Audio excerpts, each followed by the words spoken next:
And we have a knowledgeable witness here, but he is the, as I understand it, acting principal deputy assistant secretary.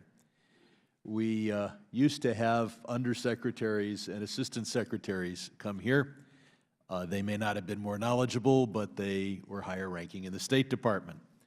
The administration took over a year to appoint an assistant secretary for the Western Hemisphere, and a Republican Senate still hasn't acted to confirm. The administration is hollowing out the State Department, and I think we as a practice should be compelling the testimony of those at the National Security Advisor's Office and Council. If you're going to hollow out the State Department, then if we're going to oversee foreign policy, we have to have those witnesses. I had a chance to visit the kids who were separated by the United States at the border. I want to commend the State Department for its 2018 Trafficking in Persons report, which identified and condemned foreign governments for separating children from their families, and relate the story of one particular family.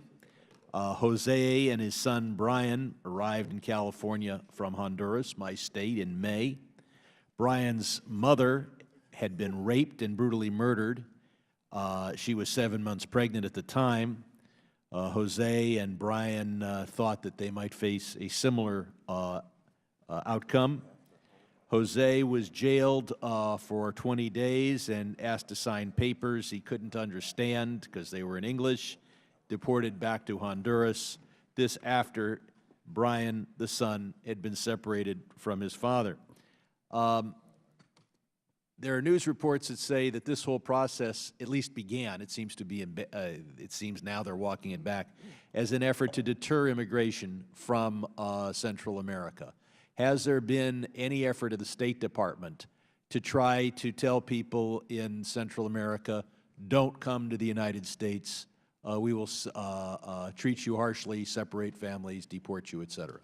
Ambassador? Thanks for the question. You know, what we do tell people is to not make a journey that is dangerous or illegal. We have always encouraged legal, orderly migration of people, legal and orderly travel of people. So that is what we've been focusing on. I want to move on to one other issue, Ecuador. Julian Assange is in their embassy in London. He is wanted by law enforcement authorities in both Britain and Sweden. One thing we know about Julian Assange is that he did collude with Russia to use cyber files stolen from the Democratic National Committee to affect a U.S. election. And in 1972, when files were stolen from the Democratic National Committee, members of Congress from both parties condemned that action. We haven't put any pressure on Ecuador to turn out Mr. Assange, and I understood that to be because we had such respect for Ecuador's sovereignty. And then I find out in the New York Times that we threatened Ecuador with punishing trade measures and a withdrawal of critical military aid if they wouldn't withdraw their support for a World Health Organization resolution encouraging breastfeeding. Ambassador, can you on the record indicate that you know that these reports in the New York Times were false and that we did not threaten Ecuador on this issue?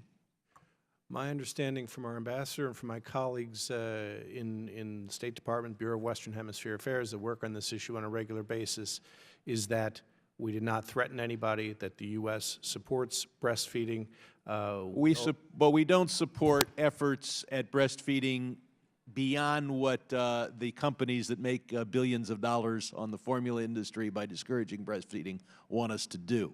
We support only mild resolutions, and we force the World Health Organization to back down and adopt a milder resolution. But you're certain now that Ecuador can introduce the stronger resolution, and there will be no diminution of trade or aid? Can Ecuador count on you for that? I can tell you what has happened thus far, and my Well, understanding. what is our policy? Is our policy to threaten Ecuador on this issue or to allow them to go forward? My understanding is that there has been no threatening, and I do not believe that we. So they're free to go forward? You guarantee it? I am not here to guarantee that going So forward. maybe This they is will be not- threatened, maybe they won't. They either have to believe. They are not going to be threatened, sir, but I will say that this is. They're not going to be threatened. This is a policy that we don't actually own. And so the New York our Times bureau. reports are false?